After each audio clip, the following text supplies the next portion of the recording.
Hello friends, welcome back. पिछले lecture में जहां से हमने छोड़ा था वहीं से कंटिन्यू करते हैं। मोनो हाइब्रिड क्रॉस देख रहे थे। मोनो हाइब्रिड क्रॉस पे प्योर टॉल का क्रॉस कराया हमने प्योर डॉर्फ से। जो F1 प्रोजेनी आई थी वो इम्प्योर टॉल आई थी और ये 100% इम्प्योर टॉल है। इम्प्योर टॉल जब हमने 100% इम्प्योर टॉल की सेल्फिंग कराई तो एक पौधा है जो होमोजाइगस डोमिनेंट है, दो हेटेरोजाइगस डोमिनेंट है और एक होमोजाइगस रिसेसिव है। यानी 1:2:1 ये जीनोटिपिक रेशियो है। एक भी एलील अगर कैपिटल हो गई तो डोमिनेंट ट्रेट आता है। तो आप देखेंगे यहां भी टॉल होगा, ये भी टॉल होगा, ये भी टॉल होगा। यानी ये तीन पौधे टॉल है, ये पौधा डॉर्फ है। यानी जो फिनोटिपिक रेशियो है वो 3:1 है। आप देखेंगे अगर आपसे सिंपल पूछे कि ये जो क्रॉस है कैपिटल टी का क्रॉस है स्मॉल टी से और प्रोजेनी आया है कैपिटल टी स्मॉल टी। हम हाईलाइट करते हैं ये जो क्रॉस है, स्पेशली ये जो क्रॉस है, अगर हम कहें आपसे ये जो क्रॉस है, ये क्रॉस, ये बताइए मोनो हाइब्रिड या डाई हाइब्रिड? बताइए। मोनो हाइब्रिड नो, ये क्रॉस है प्योर का क्रॉस है। बट इसकी जो प्रोजेनी है ना, ये मोनो हाइब्रिड है। ये क्रॉस इसका जो हो रहा है ना, ये pure cross between two pure. एक ऐसा पौधा जो होमोजाइगस डोमिनेंट है उसके पॉलन ग्रेन को हम डस्टिंग कराए ऐसे पौधे के स्टिग्मा पे जो होमोजाइगस रिसेसिव है। तो जो F1 प्रोजेनी में पौधा आया है वो इम्प्योर टॉल आया है। इम्प्योर टॉल, जब इम्प्योर टॉल के पौधे की सेल्फिंग करी, अगर एनिमल होता तो सेल्फिंग की जगह पे सिम्पैटिंग बोलते। तो जो जीनोटिपिक रेशियो अपन लोगों को मिला 1:2:1 है और जो फिनोटिपिक रेशियो है 3:1 है। यानी आप कह सकते हो ये आउट ऑफ फोर प्रोजेनी इन चारों पौधों में आप देखेंगे 3/4 टॉल प्लांट है। यानी टोटल 4 में 3 लंबे हैं और ये 1/4 क्या है? डॉर्फ प्लांट है। 1/4 डॉर्फ, 3/4 टॉल। यानी इन F2 प्रोजेनी 75% टॉल है और 25% जो है डॉर्फ है। कभी भी व्हेनेवर एंड वेयरएवर दो मोनो हाइब्रिड का क्रॉस होता है, सुन लो, न्यूमेरिकल में लगाने की जरूरत नहीं, ऐसे लगेगा। देखो मोनो हाइब्रिड डाई हाइब्रिड, अगर दो मोनो हाइब्रिड का क्रॉस कहीं भी हो रहा है तो डोमिनेंट ट्रेट 75% होता है और रिसेसिव ट्रेट 25% होता है। अगर केस है या तो डोमिनेंट आ रहा है या रिसेसिव आ रहा है, समझो ये जो लॉ है वो है law of dominance. Law of dominance कहता है characters are controlled by discrete unit called factors occur in pair. Homo hetero दोनों में जो अपीयर होता है वो डोमिनेंट है, जो केवल होमो में अपीयर होता है वो रिसेसिव है। समझो बात को। तो on the basis of mono hybrid cross two laws are there. Mono hybrid के बेसिस पे दो लॉ है, इट्स बेटर टू से दो प्रिंसिपल है। और ये जो दो प्रिंसिपल है वो बोर्ड पे लिखे हुए हैं, लॉ ऑफ डोमिनेंस और लॉ ऑफ सेग्रीगेशन।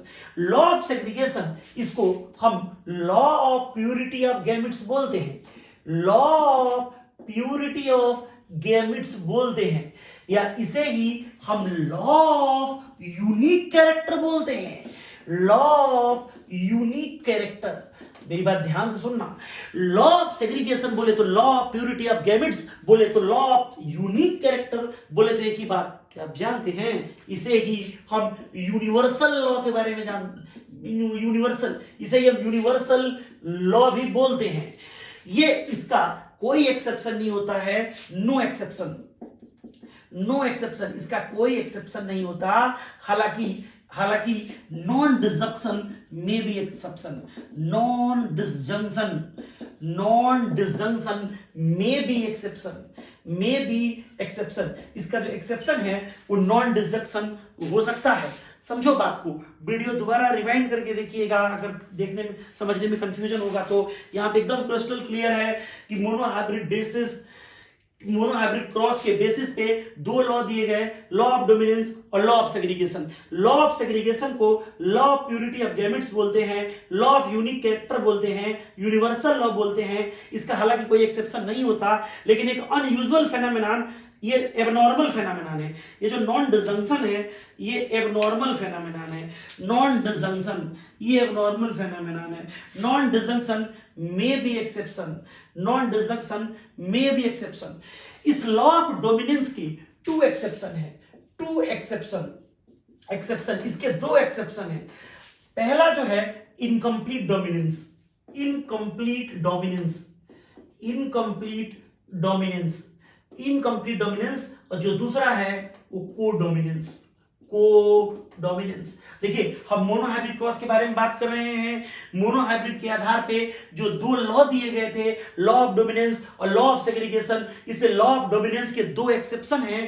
पहला इनकम्प्लीट डोमिनेंस, दूसरा कोडोमिनेंस। जबकि लॉ ऑफ सेग्रीगेशन, जिसको हम law of purity of gametes बोलते हैं, या लॉ ऑफ यूनिक कैरेक्टर, ध्यान से सुनिएगा, लॉ ऑफ यूनिक कैरेक्टर या यूनिवर्सल लॉ भी बोलते हैं, इसका कोई एक्सेप्शन नहीं होता। नॉन डिसक्शन में भी एक्सेप्शन। ये नॉन डिसक्शन क्या होता है, आप देखेंगे कि जैसे जब स्पर्म बनता है या ओवम बनता है, क्रोमोसोम का बराबर बंटवारा होता है।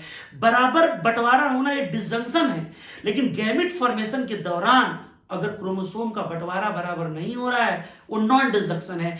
इसी नॉन डिसजंक्शन से सिंड्रोम होता है। आप देखेंगे Turner syndrome, Patau syndrome, Edward syndrome, Klinefelter syndrome, दुनिया भर के सिंड्रोम पढ़ेंगे। आई मीन जेनेटिक डिसऑर्डर होता है। तो आप देख रहे हैं मोनोहाइब्रिड क्रॉस। अब यहां पे हम एक केस कराने जा रहे हैं आपको कि क्या है मोनोहाइब्रिड क्रॉस में, जरा समझिएगा।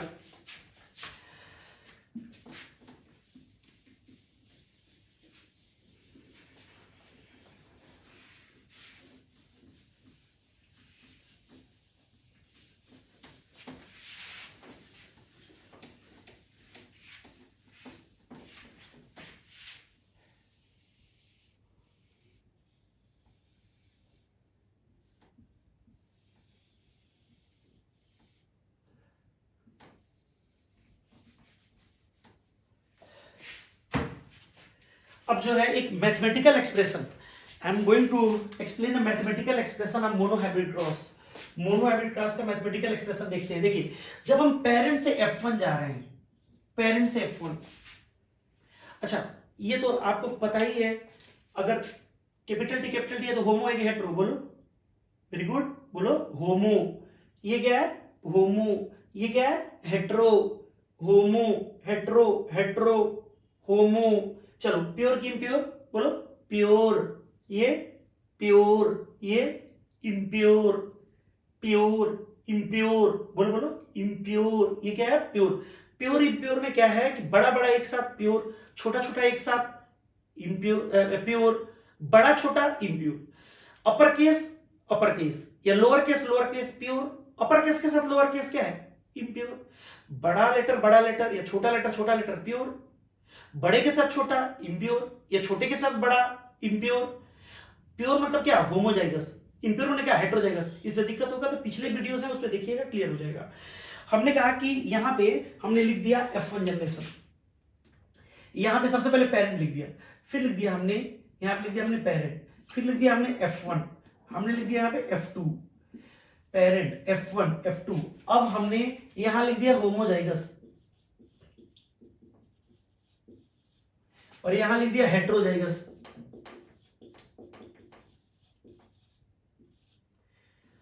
समझो, अब एक टेबल बना ले रहे हैं कि जो हम यहां पे देखे हैं उसी को मैथमेटिकली डिराइव कर ले रहे हैं।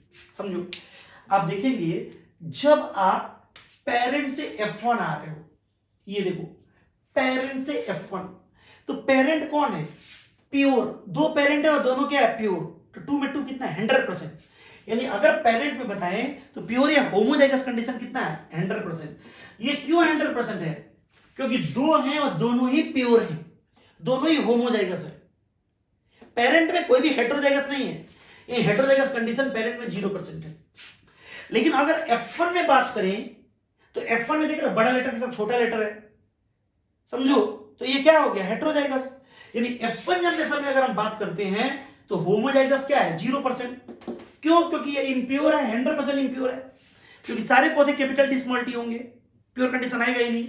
यहां पे क्या हो गया, लेकिन अगर हेटेरोजाइगस कंडीशन बोले F1 में, ये F1 है तो F1 में देख लो केवल 100% क्या है, तो एक बात बताइए, जब कैपिटल टी का क्रॉस हो रहा है स्मॉल टी, बोलिए ये क्रॉस जो है सेम जीनोटाइप में है कि डिफरेंट? सेम में है कि डिफरेंट में? सेम नहीं, डिफरेंट, अलग है ना। ये कैपिटल टी अलग है, स्मॉल टी अलग है, डिफरेंट जीनोटाइप हम लिख रहे हैं, घबराइए मत। यहां पे लिख दिया हमने डिफरेंट जीनोटाइप, डिफरेंट जीनोटाइप। जानते हैं, आप पढ़ते आए होंगे डिफरेंट जीनोटाइप का क्रॉस, इसी को बेटा हम लोग बोलते हैं out breeding, OUT, out breeding. Out breeding मतलब क्या है मेरा? जब हम पेरेंट से F1 जाते हैं मोनोहाइब्रिड क्रॉस में, तो उस क्रॉस को क्या कहते हैं? Out breeding. Out breeding is a cross between same genotype, different genotype. And during out breeding आप खुद देखिए, होमोजाइगोसिटी 100 से क्या हो गई? 0, घट गई। यानी आउट ब्रीडिंग में होमोजाइगोसिटी घट गई। लेकिन हेटेरोजाइगोसिटी की अगर बात करें तो ये देखिए, हेटेरोजाइगोसिटी 0 से कितना हो गई? 100। यानी आउट ब्रीडिंग एक ऐसा क्रॉस है जिसमें होमोजाइगोसिटी घटती है और हेटेरोजाइगोसिटी बढ़ती है।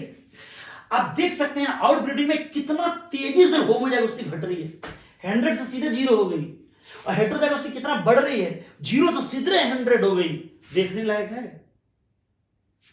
लेकिन यही अगर बात करें हम, अगर F1 से F2 गए, अगर ये देखिए हम F1 से F2 गए, F1 से F2, तो हम यहां पे लिख दे रहे हैं, यही हम चले गए ये F1 से F2, ये F1 से F2। तो आप खुद देखिए, F1 से F2 गए तो हुआ क्या है? कैपिटल टी स्मॉल टी का क्रॉस इसी से हुआ है, सेल्फिंग हुआ है ना? तो सेम जीनोटाइप में हो रहा है, इसका इसी से हो रहा है, सेम जीनोटाइप। तो I am going to write it down, यहां पे जो क्रॉस हुआ है वो सेम जीनोटाइप।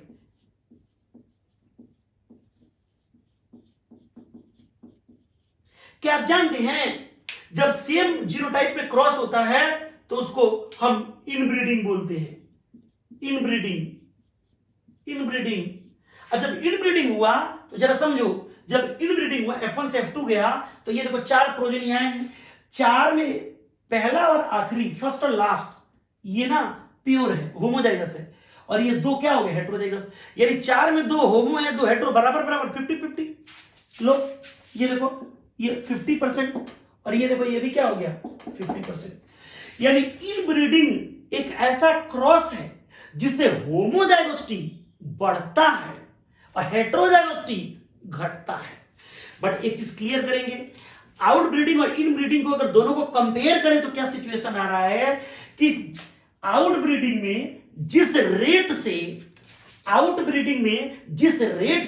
होमोजाइगोसिटी घट रहा है, हेटेरोजाइगोसिटी बढ़ रहा है, उसके आधे रेट से इनब्रीडिंग में होमोजाइगोसिटी बढ़ रहा है और हेटेरोजाइगोसिटी घट रहा है। क्योंकि 100 से कितना हो गया? 50। ये 0 से कितना हो गया? 50। समझो, तो 0 से 50 इंक्रीज हुआ, 100 से 50 क्या हो गया? डिक्रीज। समझो, तो आपसे पूछता है इनब्रीडिंग और आउटब्रीडिंग में कब होमोजाइगोसिटी घटती है, कब बढ़ती है। चलिए मैं सब बताइए जरा। अगर हम कहें आउटब्रीडिंग में होमोजाइगोसिटी घटेगी, हेटेरोजाइगोसिटी बढ़ेगी, इनब्रीडिंग में होमोजाइगोसिटी बढ़ेगी, हेटेरोजाइगोसिटी घटेगी। समझो, तो आप देख रहे हैं मोनोहाइब्रिड के आधार पे 2 लॉ दिए गए थे, लॉ ऑफ डोमिनेंस और law of segregation. Law of dominance के 2 एक्सेप्शन हैं, इनकम्प्लीट डोमिनेंस और कोडोमिनेंस। लॉ ऑफ सेग्रीगेशन, जिसको law of purity of gametes बोलते हैं, जिसको लॉ ऑफ यूनिक कैरेक्टर बोलते हैं, और ये यूनिवर्सल लॉ भी कहलाता है। लॉ ऑफ यूनिक कैरेक्टर या यूनिवर्सल लॉ, नॉन डिसजंक्शन इसका एक्सेप्शन हो सकता है। आपने मोनोहाइब्रिड क्रॉस का मैथमेटिकल एक्सप्रेशन देखा, और मैथमेटिकल एक्सप्रेशन आपकी आंखों के सामने है। यानी मोनोहाइब्रिड क्रॉस के हम 2 मैथमेटिकल एक्सप्रेशन निकाल सकते हैं, आउटब्रीडिंग और इनब्रीडिंग।